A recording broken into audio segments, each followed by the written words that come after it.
Hello everyone, welcome to VSA Jaipur YouTube channel, and I'm Reenu Agrawal, your SST teacher. Today we will discuss some important topics regarding our SST as our exam is coming.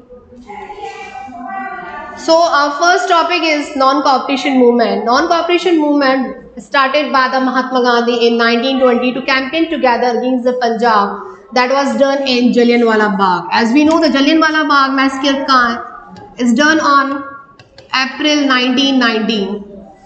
They demanded the Swaraj. This movement became famous for the non-cooperation movement. What are the activities were done during this movement?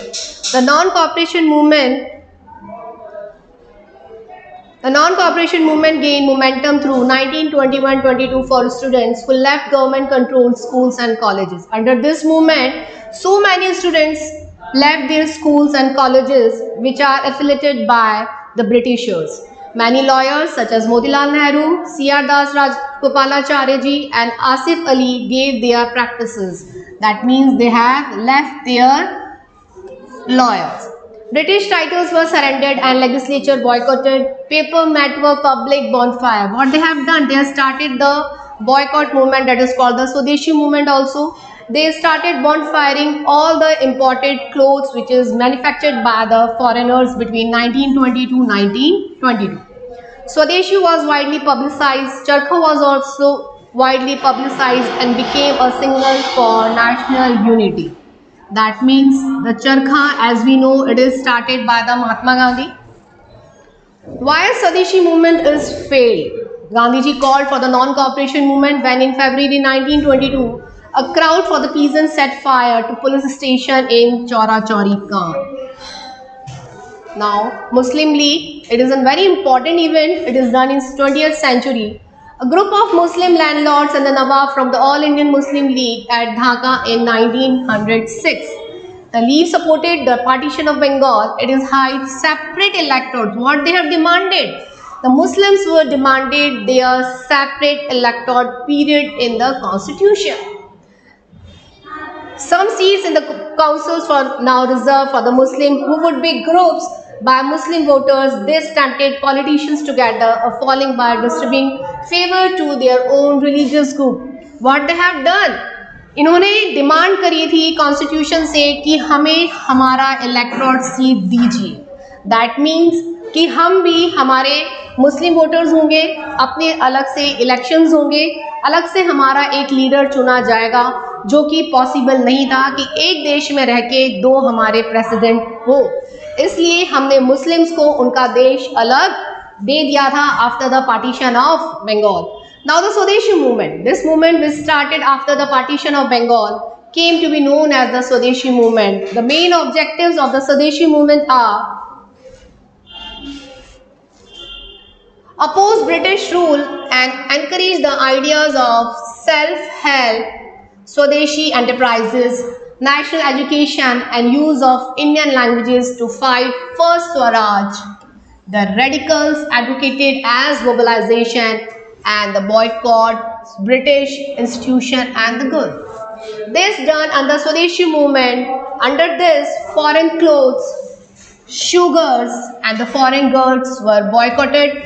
On fires when burned for the foreign clothes. At various places, public awareness were created for things made in our country. That means when the Swadeshi movement was started, they have started boycotting foreign institutions. हम यहाँ पर नहीं पढ़ेंगे. कहाँ नहीं पढ़ेंगे? ऐसे institutions जो फॉरेनर्स के द्वारा चलाए गए हैं. That is the British East India company. They are not ready to go there and we boycotted foreign made clothes. After that they have started the radicals and the moderates also. Main leaders for the radical transformation, main leaders of the radical transfer commission ideology were Vipin Chandra Pal, Gangadhar Tilak and Lala Lajpat Rai. It is very most important question. ये हमेशा पूछा जाता है कि radicals के तीन आप leaders बताइए. What are the main three leaders Bipin Chandra Pal, Bal Gangadhar Tilak and Lala Lajpat Rai. ये 1 से 1.5 मार्क में हमारे ये आता है बोर्ड एग्जाम्स में। Gandhiji and his followers marched for 240 miles from Sabarmati to the coastal town of Dandi, where on 6 April 1930 they broke the government law. इसका दूसरा नाम भी है, that is called the Salt Law. Gandhi ji ने क्या किया था? 240 माइल्स ये दांडी यात्रा इन्होंने स्टार्ट करी थी, जहां पर इन्होंने सी से सॉल्ट निकाला था by boiling that water. Why they had done this? क्योंकि ब्रिटिशर्स ने यहाँ पर हमसे टैक्स लेना स्टार्ट कर दिया था. They have started taking tax from us on salt. तो हमने क्या किया था? हमने नेचुरल सॉल्ट गैदर करना स्टार्ट कर दिया था on the seashore and the boiling sea water to produce salt. This incident is known as Dandi March or the Salt March. Now one of next important topic, that is the partition of Bengal. In 1905, Viceroy Curzon, who had done this? Viceroy Curzon partitioned Bengal. At that time, Bengal was the biggest provinces of the British East India Company. As we know कि जब Britishers हमारे देश के अंदर आए थे तो सबसे पहले उन्होंने हमारी कौन सी टेरिटरी पे कब्जा किया था, कौन सी प्रोविंसेस पे कब्जा किया था? वो था बंगाल. एंड धीरे धीरे उन्होंने कुछ हिस्सा बिहार का कब्जा किया, कुछ हिस्सा उड़ीसा का कब्जा किया. What is the objective? Main reason क्या था? आखिर इसको डिवाइड किया क्यों गया? रीजन ये था कि वो इसको एडमिनिस्ट्रेटिव नहीं कर पा रहे थे. जो बंगाल का एरिया था वो काफ़ी बड़ा एरिया था, इनको अप होल्डिंग करने में बहुत ज़्यादा प्रॉब्लम आ रही थी. What they have decided? They have decided to divide the Bengal into two parts. British rule for dividing Bengal for reason of administrative convenience, but administrative convenience was closely tied to the interests of the British officials and businessmen. Even so, instead of removing the non-Bengalis areas from the provinces, the government separated East Bengal and merged it with Assam. That means हमारा बंगाल का कुछ हिस्सा कहाँ से मिला हुआ है, किस में मिला हुआ है? आसाम के अंदर. That is our East Bengal. कभी भी हमारे आप इंडिया के मैप में देखिएगा हमेशा वेस्ट बंगाल ही शो होता है, कभी हमें ईस्ट बंगाल क्यों नहीं दिखाई देता? क्योंकि वो हमारा जो हिस्सा है वो जाकर मिल चुका है आसाम के साथ.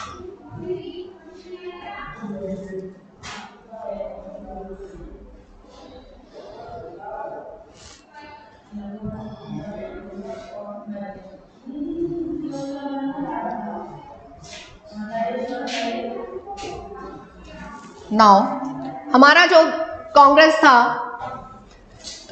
अगर हम कांग्रेस एसोसिएशन की बात करें तो it was founded by A.O. Hume.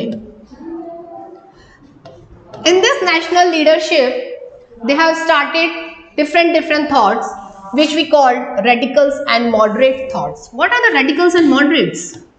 आखिर ये होते क्या है? मॉडरेट्स ऐसी सोच वाले लोग थे वो जो किसी तरह का लड़ाई दंगा नहीं करना चाहते थे. समझ आया? इसका मतलब हम आज़ादी तो लेंगे लेकिन शांति से, धरने पे बैठ के, हड़ताल करके, कोई हिंसा न करके. इन सब के मिथ से रेडिकल्स सेटिस्फाई नहीं थे. रेडिकल्स चाहते थे कि हमें आज़ादी चाहिए बाय हुक एंड क्रुक. तो what they have started? They have made their different opinions. Radicals work in accordance with more radical objective and method, whereas the moderates were more moderate with their objectives and method. What are their objectives? Radicals criticize the moderates of their politics of prayer and emphasize the importance of self-reliance. Radicals किस पे believe करते थे? खुद की prayers पे और खुद की सेल्फ रिलायंस से. दैट मीन्स करता धरता जो भी है वो हम खुद हैं. ब्रिटिशर्स के आगे हाथ फैलाने से हमें कुछ नहीं मिलने वाला था. इससे लेकिन मॉडरेट सेटिस्फाई नहीं थी. And constructive work by the models used to do politics for submission. हम सब कुछ करेंगे ब्रिटिशर्स के लिए, अगर ब्रिटिशर्स हमें हमारा राज्य दे देंगे तो। ये कर रहे थे मॉडरेट्स, लेकिन रेडिकल्स इन सब के लिए प्रिपेयर नहीं थे। वो जानते थे कि करना होगा तो हमें ही करना होगा, अदरवाइज हमें कोई आजादी नहीं मिलेगी। Now the radicals believe that the people must fight for the Swaraj, while the models wanted to make the government aware of the feeling if Indians what they are doing कि हम सरकार तो बनाएंगे हमारी, लेकिन ब्रिटिशर्स के under.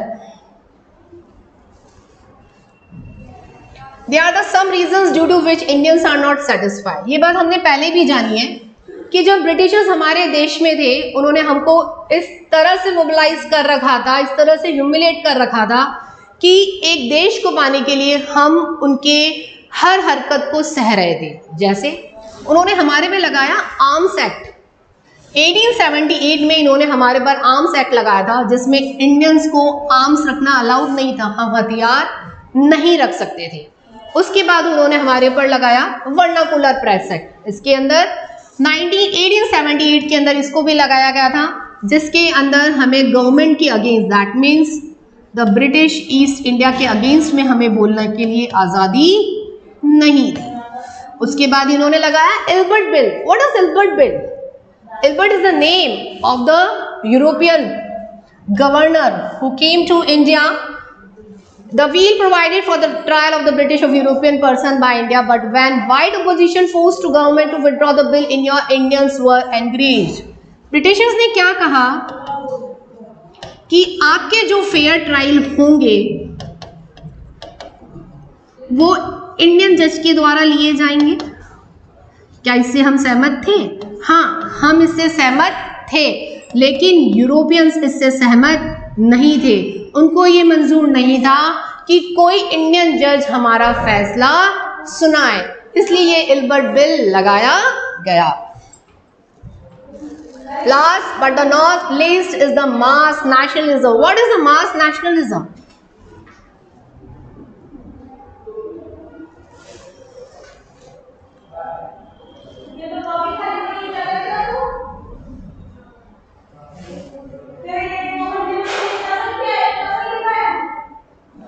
Now, mass mobilization. What is the mass mobilization or the mass movement?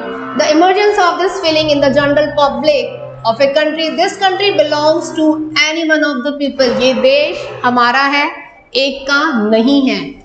Living here in respective class, caste, language and gender. चाहे हम कोई सी भी कास्ट के हों, चाहे कोई से भी कलर के हों, चाहे हमारी कोई सी भी लैंग्वेज हो, ये देश हमारा है, ये किसी और का नहीं है। With this answer came the awareness that the British were exercising control over the resources of India।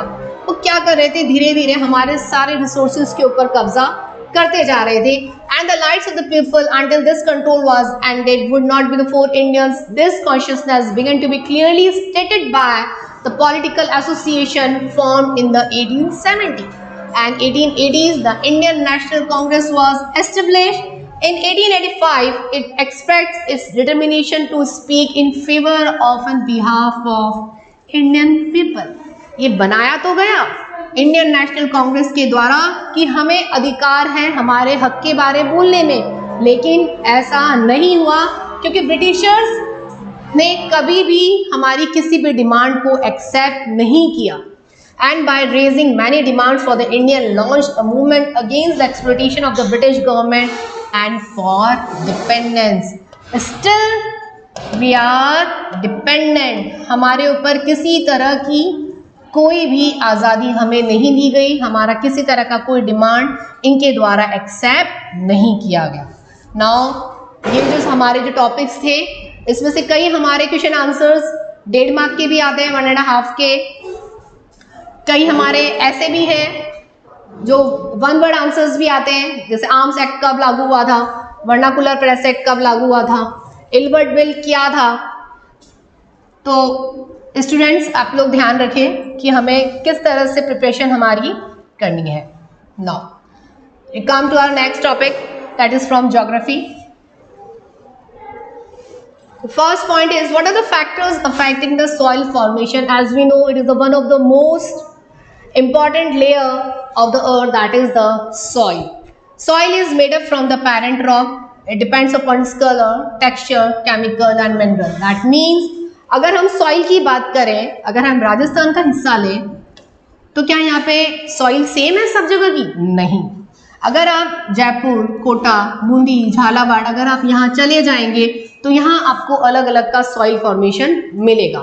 What is the relief, altitude and the slopes, accumulation of the soil, flora and fauna?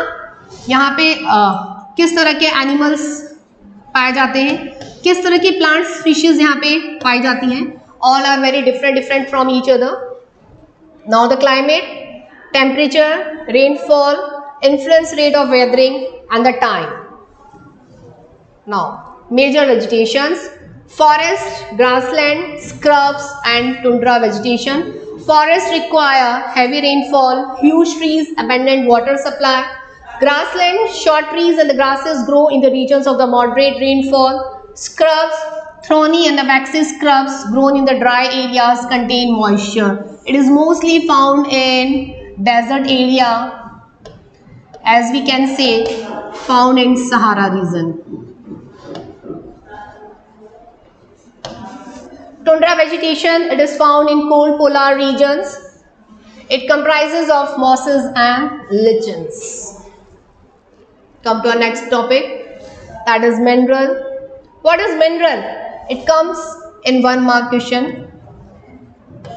Minerals, a naturally occurring substance that has a definite chemical composition, is a mineral.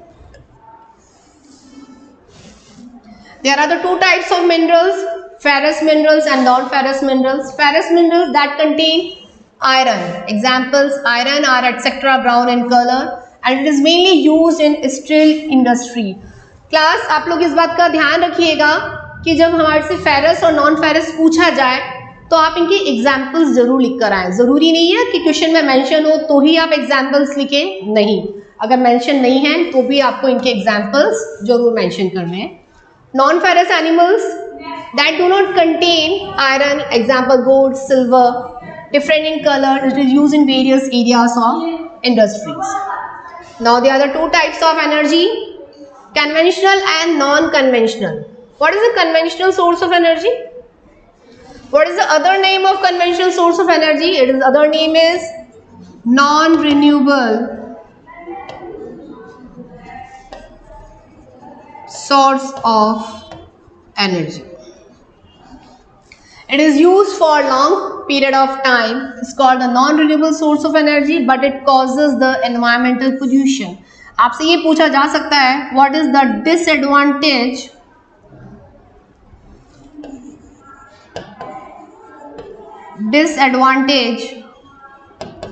of conventional source of energy? तो आप लिखेंगे it causes environmental pollution.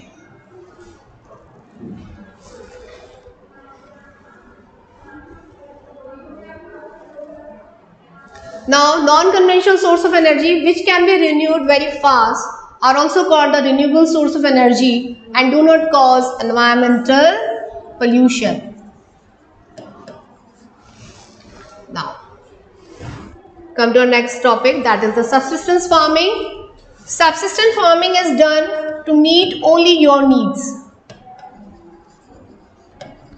ऐसा नहीं है कि बहुत बड़े area पे आप इसको कल्टीवेट कर रहे हो.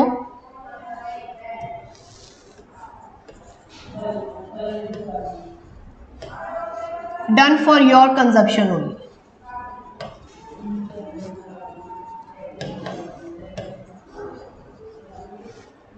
To meet the farmers' need only, mainly work done by hands. It require less capital and require less technology and it require less land also. अगर लैंड छोटा है तो कल्टीवेशन के लिए भी आपको ज़्यादा कैपिटल की ज़रूरत नहीं पड़ेगी, टेक्नोलॉजी की ज़रूरत नहीं पड़ेगी, ज़्यादा एक्स्ट्रा लेबर की ज़रूरत नहीं पड़ेगी क्योंकि इसके अंदर फैमिली मेंबर्स ही इन्वॉल्व होते हैं. Now what is intensive farming? Cultivate a small plot of land, use simple tool and the more labor, work done by machines and more capital and more technology. यहाँ पर हम कहते हैं, क्या इसको हम कमर्शियल फार्मिंग कह सकते हैं? क्या हम इंटेंसिव फार्मिंग को कमर्शियल फार्मिंग कह सकते हैं? हाँ, कह सकते हैं। अगर यहाँ पर इंस्टेड ऑफ सिंपल टूल्स हम टेक्निकल टूल्स यूज में लें, it require more labor plus more capital, then we can say it is used, then we can say it is commercial farming, because in this farming because in this farming consumption is not only for the farmer, but they can sell to the market also. Now what are the primary activities, tertiary activities and secondary activities? Primary activities, it is connected with extraction and production of natural resource, or we can say the activities which are related to agriculture sector only.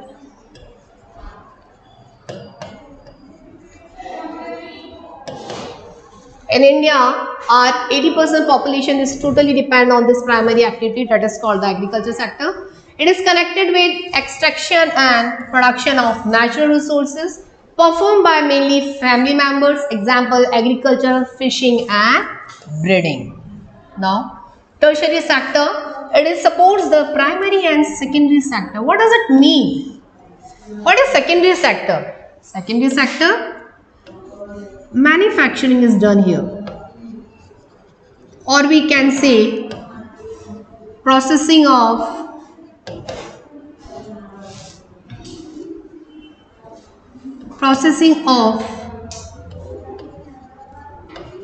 raw material.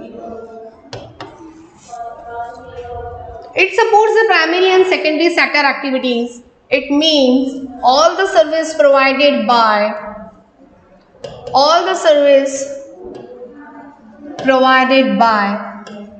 this sector, that is called the tertiary sector. Mainly they provide services, example banking, insurance, transport, or we can say finance and what we can say, अभी हमारे जो नए examples चल रहे हैं like Zomato, it is also a tertiary sector. Then Swiggy, आपके जो ये Amazon है, what it is also providing a service, that it is also included in the tertiary sector. Now come to our next point,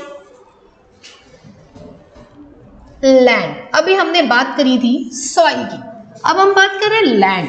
एक question ये arise होता है कि what is soil and what is land. क्या ये interconnected है? क्या ये इंटर रिलेटेड है? हाँ बिल्कुल. सॉइल नहीं तो लैंड नहीं, और लैंड नहीं तो सॉइल नहीं. इन दोनों का एग्जिस्टेंस एक दूसरे के बिना पॉसिबल नहीं है. तो what is the land? Land, it is the natural resource. Maximum production and economic activities take place on land. हम रहते कहाँ हैं? हम हवा में तो नहीं झूलते. रहते कहाँ हैं? हम ऑफ कोर्स लैंड में. तो we require land. It is used for agriculture, forestry, mining, building houses, goods and setting up of industries. आजकल हम देख रहे हैं कि जो हमारा लैंड है वो डिग्रेड होता जा रहा है. What is the reason behind this? Degradation का रीजन क्या है? What is the reason of the degradation of the soil? It may comes in the 3 mark question.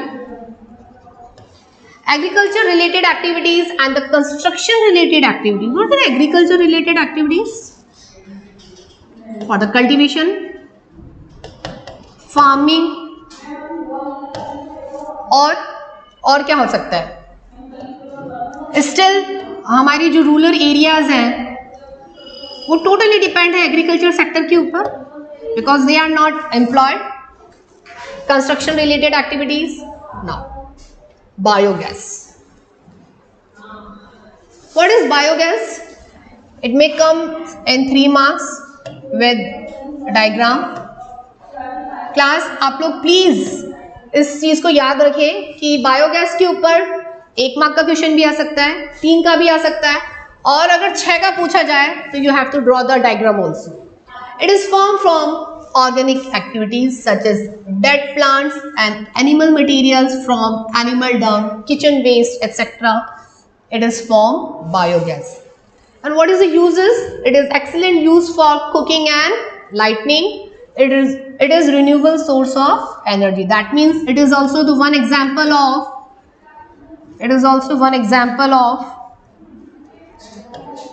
non-conventional source of energy. Now, natural gas. It is found with petroleum deposit and is released when crude oil is brought to the surface. It can be used as domestic and industrial fuel, and it is a non-renewable source of energy. That means it is an example of conventional source of energy.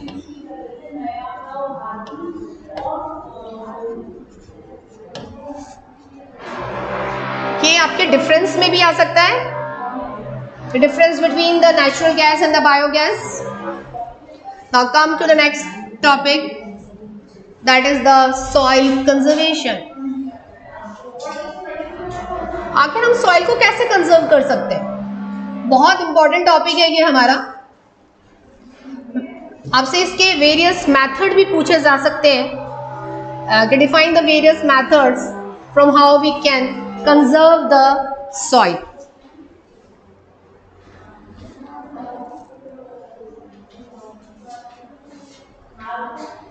Now, there are the different methods. First one is mulching. Straw is used to convert the barrier ground. It helps to retain the soil.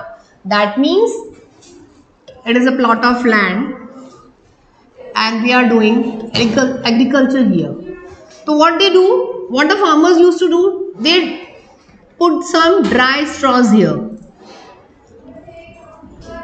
इनको क्यों लगाया जाता है कि जब हम इसके अंदर इरिगेशन करते हैं, पानी देते हैं, तो ये जो ड्राई स्ट्रॉज होती है ये पानी को एब्जॉर्ब कर लेती है और हेल्प करती है सॉइल को मॉइस्चर प्रोवाइड करने में, और जिससे मिट्टी भी हमारी बह के नहीं जाती है.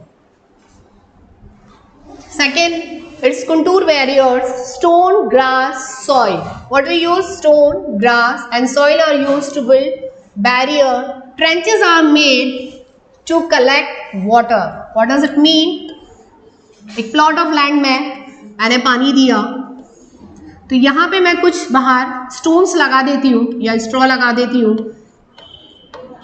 पानी देने के बाद ये जो एक्स्ट्रा का वाटर होता है वो यहाँ आके कलेक्ट हो जाएगा और आपकी सॉइल यहीं पे रिटेन हो जाएगी. सॉइल आपकी बाहर नहीं जाएगी.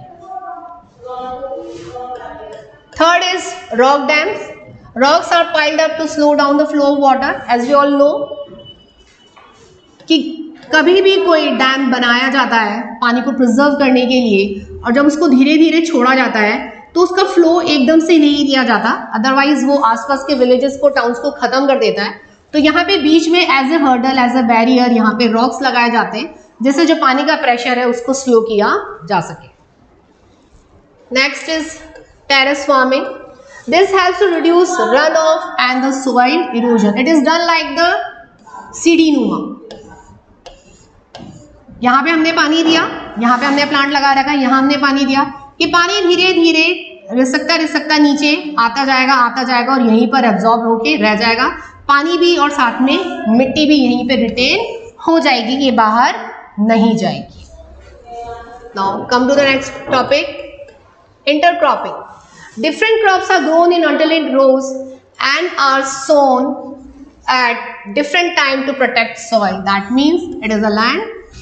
यहाँ पे मैंने वेजिटेबल्स भी लगाए हैं, फ्रूट्स भी लगाए हैं, क्रीपर्स भी हैं, क्लाइंबर्स भी हैं. मैंने यहाँ पे इनको अलग अलग टाइम पे सो किया है. इससे क्या होगा, मेरी यहाँ पे मिट्टी वेस्ट नहीं होगी, मिट्टी यहीं रहेगी, सॉइल का कोई इरोजन नहीं होगा. पानी मैंने यहाँ दिया, ये एब्जॉर्ब होकर अगर यहाँ पे भी जाता है तो ये एब्जॉर्ब कर लेगा, फिर इधर जाएगा, फिर ये एब्जॉर्ब कर लेगा. That means the different crops are grown on a particular land.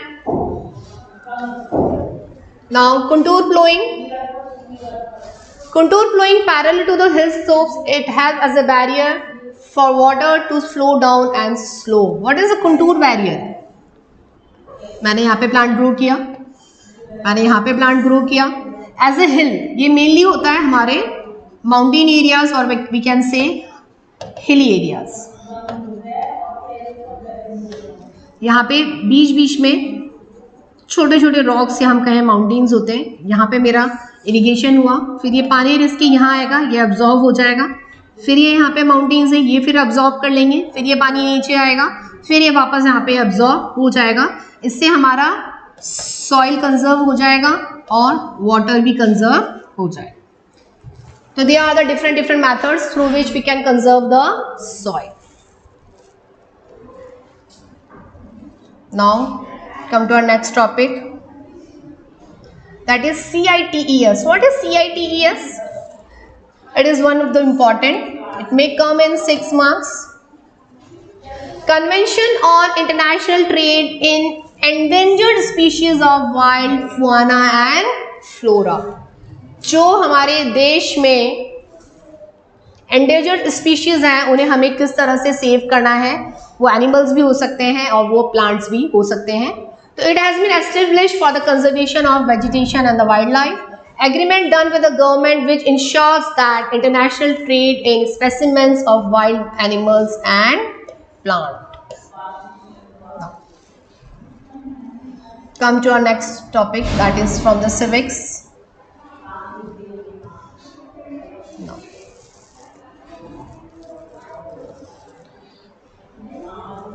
Role of policeman in crime investigation, बड़ा ही इंटरेस्टिंग टॉपिक है। Police can start it takes investigation after registering the FIR। What is the first step of starting the investigation? अगर कोई भी crime होता है तो सबसे पहले उसकी क्या करवाई जाएगी? FIR। It can be verbally और it can be in written. FIR contain day, time and place. It is must. ये एक मार्क के क्वेश्चन में आ सकता है कि what does the FIR contain? FIR contain day, time and place, basic facts and details of incident. कोई incident कहाँ पे हुआ है, कब हुआ, किस डेट पे हुआ और उस वक्त टाइम क्या था। After FIR the police records the statement of the witness for investigation and collect the evidence. FIR के बाद ही पुलिस विटनेस के स्टेटमेंट रिकॉर्ड करता है, उस जगह का इन्वेस्टिगेशन करता है और एविडेंस को कलेक्ट करता है। If the police find the evidence to prove the guilty of the accused, then it arrests the accused and file a charge sheet in the court within 24 hours. अगर police ये पाती है कि मौजूदा जगह पर जो इंसान उन्होंने अरेस्ट किया है वो गिल्टी है, तो उसके अगेंस्ट एक चार्जशीट तैयार करी जाती है जो कोर्ट के अंदर विद इन 24 आवर्स उन्हें सबमिट करनी होती है। Police has no right to torture और बीट। ये हालांकि हमने देखा है कि ऐसा होता नहीं है, पुलिस मारती भी है, लेकिन ये हमारी गाइडलाइन के अगेंस्ट है कि no one has a right to torture. तो police has no right to torture, beat और should anyone during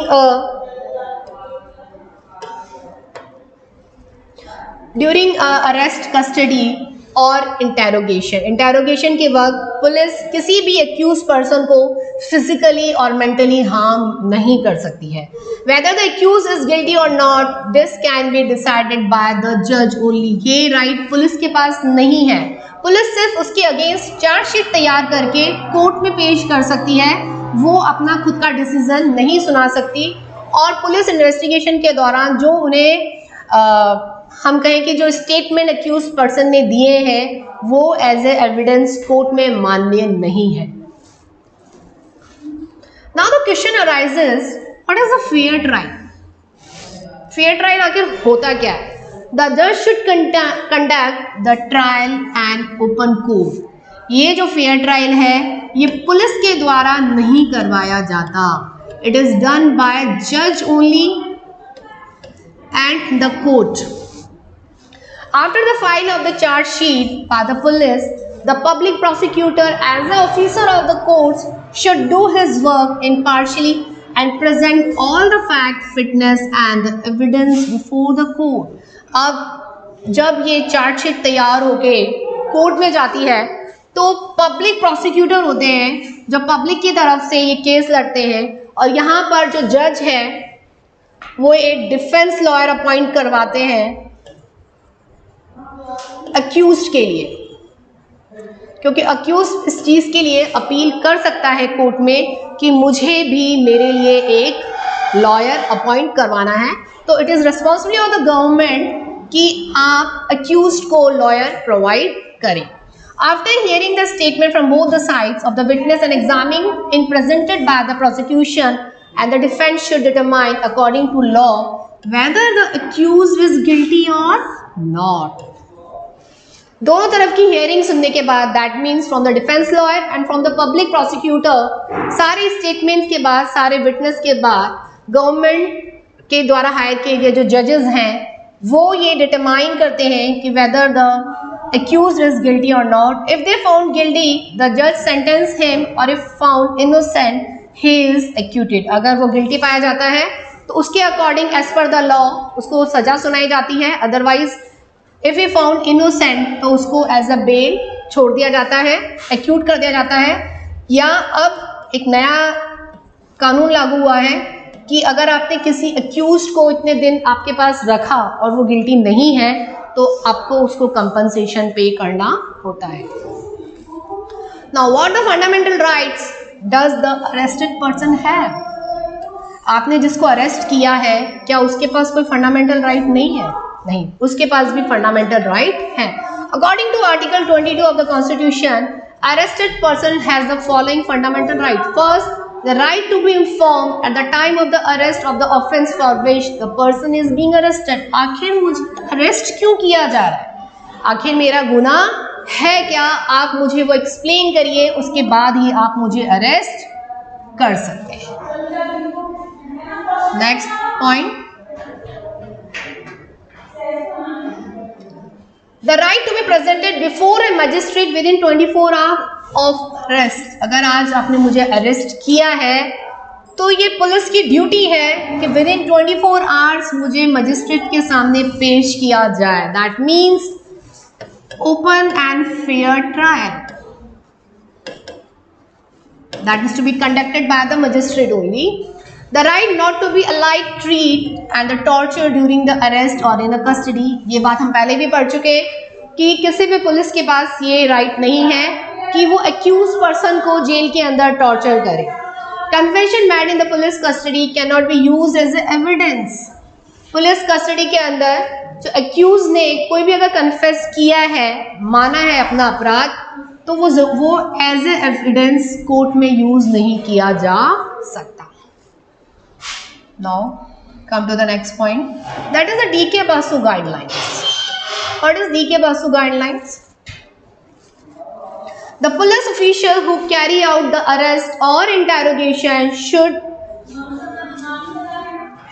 wear clear, accurate and visible identification and name tags with their designation. That means जो police official उस वक्त आपके case की investigation कर रहा है, आपका इंटेरोगेशन कर रहा है, वो बिल्कुल क्लियर और एक्यूरेट और identified with name tag designation के साथ ड्रेस पहना हुआ हो. दैट मीन्स उस पुलिस ऑफिशियल का अपीयरेंस बिल्कुल नीट एंड क्लीन होना चाहिए, कुछ भी इसमें हिडन नहीं होना चाहिए, उनकी आइडेंटिटी को लेके, उनके फर्स्ट अपीयरेंस को लेके. A memo of arrest should be prepared at the time of arrest. आपने जिस accused को अरेस्ट किया है उसके लिए हमें एक क्या प्रिपेयर करना पड़ता है? मेमो प्रिपेयर करना पड़ता है. And arrest should indicate time and date of arrest. It should also be attested by at least one witness. आपने जिसको अरेस्ट किया है उसके लिए आपको चाहिए एक विटनेस जो वहाँ पे मौजूद हो उस वक्त, जिसने वो सारा इंसिडेंट देखा हो. Who should include a family member of the person. उसमें कोई भी हो सकता है, जो आपका फैमिली मेम्बर भी हो सकता है, आपके नियर बाय नेबर्स भी हो सकते हैं. तो वहाँ पे उस मेमो के अंदर एक्यूज के सिग्नेचर होंगे प्लस आपके विटनेस के सिग्नेचर होंगे. That is called the memo. ये बहुत ज़्यादा ज़रूरी है. The person arrested, detain or not be interrogated has a right to inform a relative, friend or the well wisher. जिस पर्सन को आपने अरेस्ट किया है, जिसको आप डिटेन कर रहे हो, इंटरोगेट कर रहे हो उसके पास राइट है अपने रिलेटिव्स को इन्फॉर्म करने का। When a friend or a relative leave outside the district, that time, place of arrest and venue of a custody must be notified by the police within 8 to 10 hours. आपने जिस accused को arrest किया है, अगर उसके relatives बाहर रहते हैं तो आपको उन्हें इंटीमेट करना होगा कि हमने इस इंसान को, आपके फैमिली मेम्बर को अरेस्ट किया है, ये टाइम था, ये प्लेस था, वो यहाँ पर है, आप आ जाइए। तो ये पुलिस ऑफिशियल्स को ये चीज़ कंडक्ट करनी ज़रूरी होती है, इन्फॉर्म करना ज़रूरी होता है। Now what is the role of the जज? बहुत इंपॉर्टेंट है। देखिए, जज नहीं होगा तो कुछ भी नहीं होगा। The role of judge. The judge conduct the trial impartially in an open court. इसमें वो biased नहीं हो सकता। इसमें biased होने के कोई chances भी नहीं है कि भाई relatives है, known है, तो वो biased हो जाएगा अपना decision में। नहीं, ऐसा नहीं होता है। The judge conduct the trial impartially and in open court. The judge hear all the witness and any other evidence presented by the prosecution and the defense. जज जो है डिफेंस लॉयर का भी सुनेंगे सारे स्टेटमेंट्स और पब्लिक प्रोसिक्यूटर के भी। Now, the judge decide whether the accused person is guilty or innocent on the basis of the evidence presented in accordance with the law, as we have studied for earlier also. If it found guilty, the judge pronunciation the sentences or he may send to the jail or impose a fine depending on the law.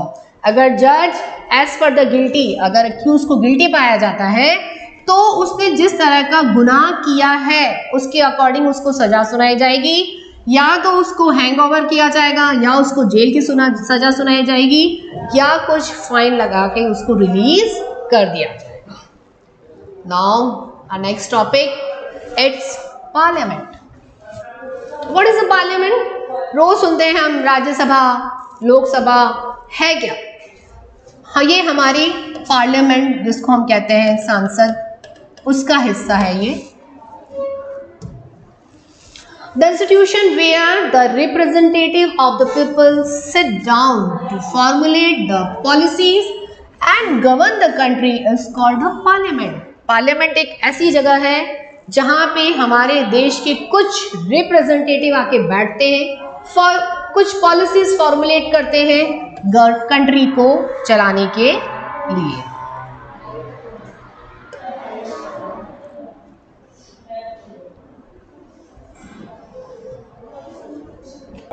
Now, our next topic is Parliament.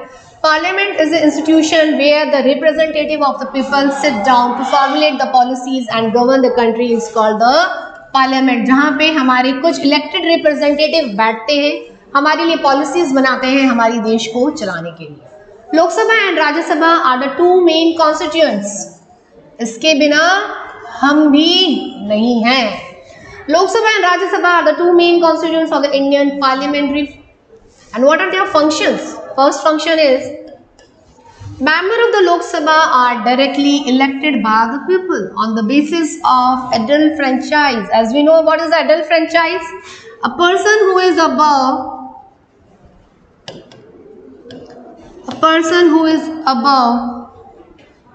18 years of age has right to vote.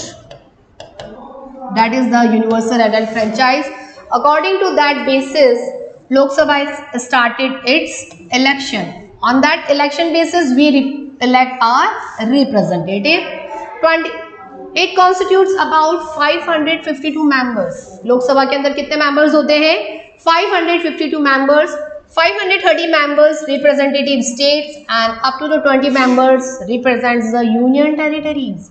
इसके अंदर हमारे जो 530 members होते हैं वो हमारे different states के होते हैं, और जो 20 मेंबर्स होते हैं जो हमारे यूनियन टेरिटरीज सेटअप्स हैं उसके कुछ मेंबर्स इसके अंदर होते हैं। Any citizen about 25 years of age can contest election of the Lok Sabha. It's elections are held in every 5 years. Now, Rajya Sabha is also known as the upper house of the parliament. It is a permanent house and cannot be dissolved. That means Lok Sabha can be dissolved. लोक सभा को हम dissolve कर सकते हैं अगर आप किसी भी बिल के ऊपर आपकी सहमति नहीं होती है तो लोक सभा को डिसॉल्व कर दिया जाता है, लेकिन ये राज्यसभा के अंदर पॉसिबल नहीं है. It is a permanent house and cannot be dissolved. Each member is elected for a term of 6 years. 6 साल का टाइम पीरियड होता है. वो कैसे होता है? 1/3 member of retire every year. हर साल 250 मेंबर्स के अंदर से उनके 1/3 मेंबर्स को रिटायर किया जाता है. Second year, the house can have a maximum of 250 members. We are in 12 members are nominated by the President of India, and some members are from Rajya Sabha and are indirectly elected by the elected members of the Legislative Assembly. कुछ elect किए जाते हैं directly president के द्वारा और कुछ elect किए जाते हैं हमारे लेजिस्लेटिव असेंबली के मेंबर्स के द्वारा. ये आता है क्वेश्चन मोस्टली डिफ्रेंशिएट करने के लिए या फंक्शंस लिखने के लिए. It may come in the 3 marks question.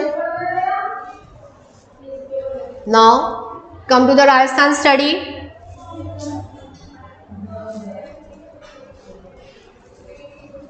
Exams Rajasthan studies carry around 25 marks. तो सम important one word questions. Which state accepted the treaty with the British for the first time in Rajasthan state on 29th of September? That is the Bharatpur. ऐसी कौन सी treaty sign हुई थी Britishers के द्वारा राजस्थान के साथ on 29th of September? That is in Bharatpur. The biggest thumb of the Chittorgarh in Rajasthan. It is a historical tourist place. Now the women empowerment is related to Beti Bachao बेटी पढ़ाओ योजना, dowry prohibition act and Hindu succession act. ये हमारे 1 word answers हैं जो mainly हमारे exams में पूछे जाते हैं. Sirohi state sign subsidiary treaty with the British in 1823 AD. Nakki lake is situated in which state? That is in Sirohi. Both this questions are inter related. कई बार ये हम होता है कि हम यहाँ पे आंसर इसका माउंट आबू लिख कर आते हैं, तो गाइज ये आंसर रॉन्ग हो सकता है. Please don't write mount Abu here. Next is Beti Bachao बेटी पढ़ाओ योजना is implemented in Rajasthan since 2015. ये बहुत ज़्यादा इंपॉर्टेंट क्वेश्चन है क्योंकि ये इंटरकनेक्टेड है हमारा वुमेन एम्पावरमेंट से. तो आपसे ये भी पूछा जा सकता है कि वुमेन एम्पावरमेंट की कुछ स्कीम्स बताइए जो राजस्थान योजना के तहत आती है. Next, due to opposition of the which Rajput state the British could not make an immediate treaty with Sirohi. आप लोग देख रहे होंगे कि सिरोही से रिलेटेड ही हमारा तीसरा क्वेश्चन है. That is the Marwar strait. Now Maharana Pratap airport is located at Dabok Udaipur. Confuse ना हो, दबोक ही उदयपुर के अंदर है और यहीं पर ही इसका एयरपोर्ट है. According to 2011 census, the female literacy rate of Rajasthan is this. Currently अभी यही चल रही है क्योंकि अभी हमारा नेक्स्ट जो सेंसस होने वाला था वो अभी हुआ नहीं है. Now, succession struggle took place in Jodhpur is between Ram Singh and Bhatt Singh. Now, 1 mark question आता है, ये हमारा MCQ के अंदर भी आता है कि what is population density. तो population density means people living in per square kilometer. Which railway division of Rajasthan is included in most of the railway transport of Rajasthan? That is Jaipur Railway Division. याद रखिएगा ये important है. There was lack of unity in Rajasthan ruler. Why? हमने Rajasthan revolt के बारे में पढ़ा है कि आखिर राजस्थान रिवोल्ट जो हुआ था वो सप्रेस क्यों हुआ था, उसको दबा दिया क्यों गया था, दबा दिया गया था? क्योंकि हमारे जो लीडर्स थे इनके अंदर किसी तरह की कोई यूनिटी नहीं थी. Because there was ambiguity in their decision. वो एक डिसीजन पे टिके नहीं रह पाए और मेन रीज़न ये भी था कि राजस्थान में एक साथ रिवोल्ट स्टार्ट नहीं हुआ था. सब जगह अलग अलग टाइम पीरियड पे स्टार्ट हुआ था. इसलिए भी हमारे यहाँ पे सप्रेशन हुआ था Rajasthan revolt. The education sector scheme of the Rajasthan government is Gargi पुरस्कार. ये आता है The main objective of the Gramin Gaurav Path is connecting the rural roads to mega highways. ये एट प्रेजेंट हमारे चल रहा है, अगर आप लोगों ने देखा हो तो सभी जगह भी राजस्थान के अंदर ये ग्रामीण गौरव पथ बनाने का जो ये स्कीम था सरकार के द्वारा, ये चलाया जा रहा है अभी. Now who cheered for the Hurda conference? That is the Hurda conference. It is by Maharana Jagat Singh II. The population of India according to census 2011 is 121 crores. Now tourism means to travel. Name any two schemes related to agriculture. Agriculture से related आपको schemes लिखनी है जो government ने start करी है. वो है national agriculture development programme and prime minister Krishi Sinchai योजना. इससे रिलेटेड क्वेश्चन आता ही आता है. Now the major large scale industries of Rajasthan, that is the cotton textile industry and cement industry, sugar industry. ये थी हमारी large scale. Name any two schemes in the field of education. अभी हमने पढ़ी थी एग्रीकल्चर से related, अब हम पढ़ रहे हैं एजुकेशन से रिलेटेड की टू स्कीम्स थी. First that is free text book distribution scheme and the free cycle distribution scheme. याद रखिएगा ये दोनों. Then major cottage industries, handloom industry, agarbatti industry, leather industry and port industry. The features of the regional distribution of population in Rajasthan, ये हमारा 1 mark का question आता ही आता है. 10% of the total population of the state lives in Jaipur district, whereas 1% of the state population live in Jaisalmer district. The population is more in western Rajasthan and less in northern eastern Rajasthan. Why? Due to its relief features. Relief features क्या हमारे अंदर altitude है, attitude है इसका, फिर इनका soil हो गया, और हम बात करें mountains हो गए. तो ये सारे इसके अंदर इसके points आ जाएंगे.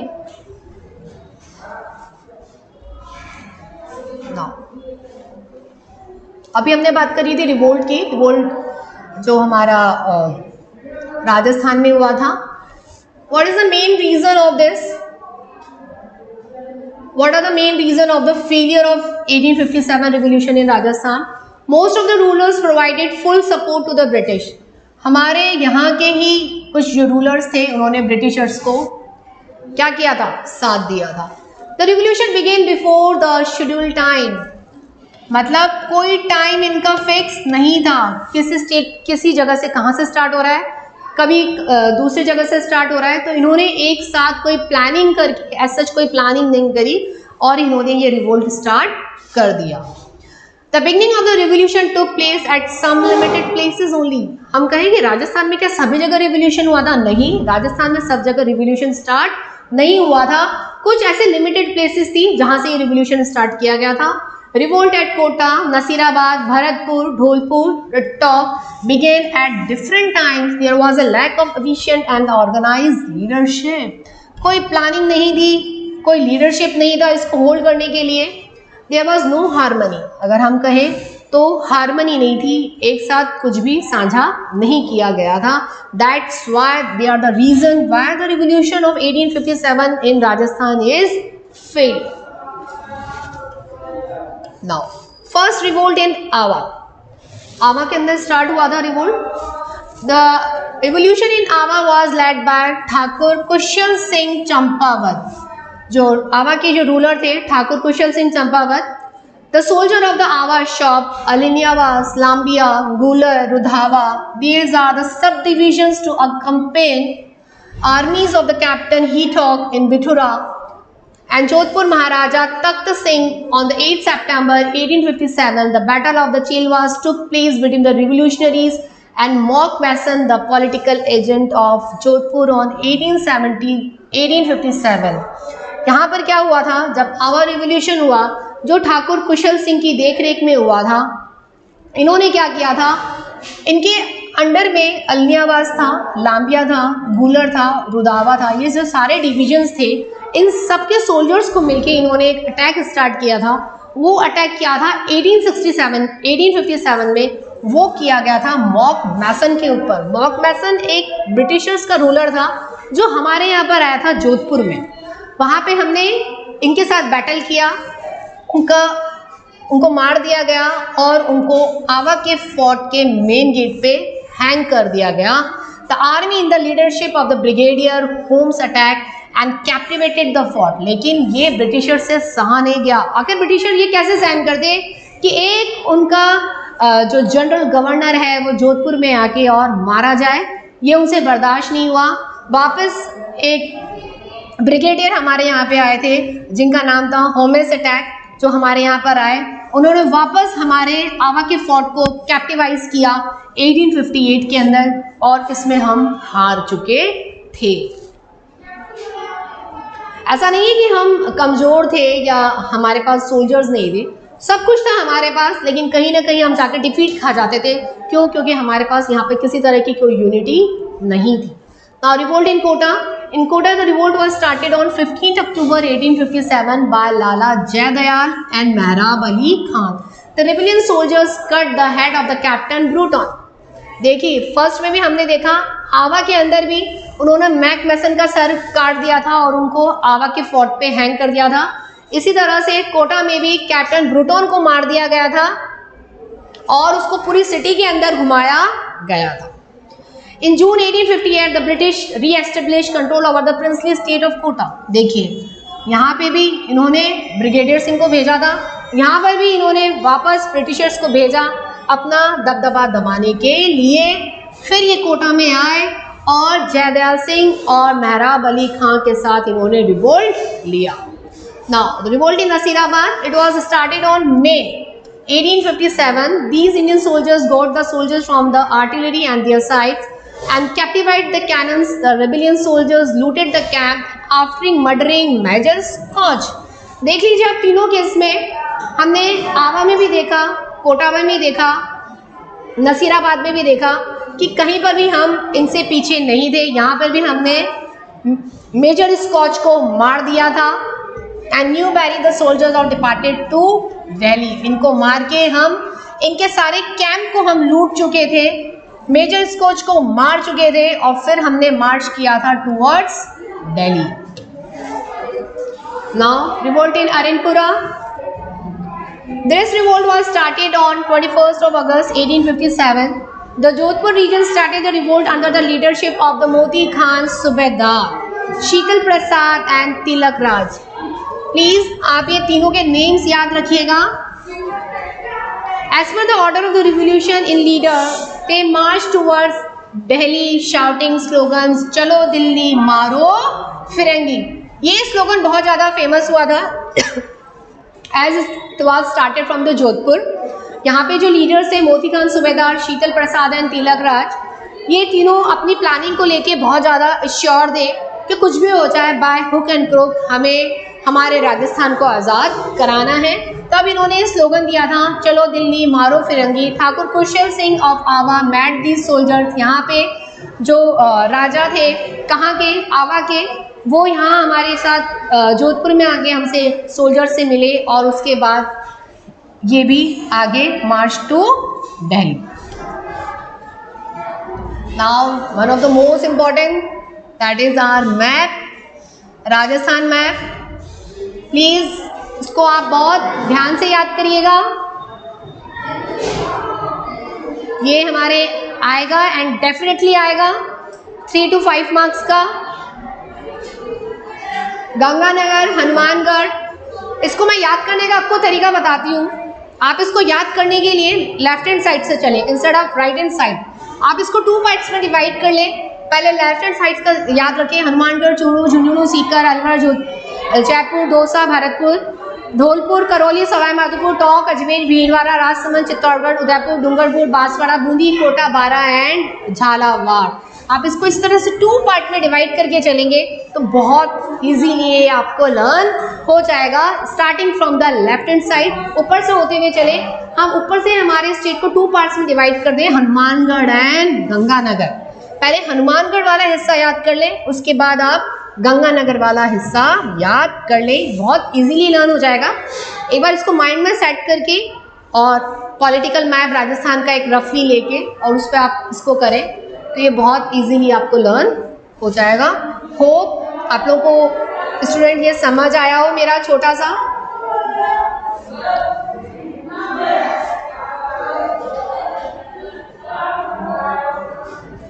तो ये हमारा राजस्थान मैप, तो ये हमारा पूरा ओवर हो गया है। पूरी हमारी एक तरह से जो हमारे समरी थी पूरी जो हमारे 8 के एग्जाम से रिलेटेड वो कंटेंट मैंने आपको पूरा समझा दिया है। गाइज आई होप कि आपको मेरा कंटेंट समझ आया हो, अच्छा लगा हो, अपकमिंग एग्जाम्स में आपके लिए हेल्पफुल रहे ये। अगर आपको मेरा ये कंटेंट थोड़ी सी छोटी सी एक पहल हमारी अगर अच्छी लगी हो तो प्लीज़ हमारे VSA जयपुर यूट्यूब चैनल को सब्सक्राइब करें। Thank you.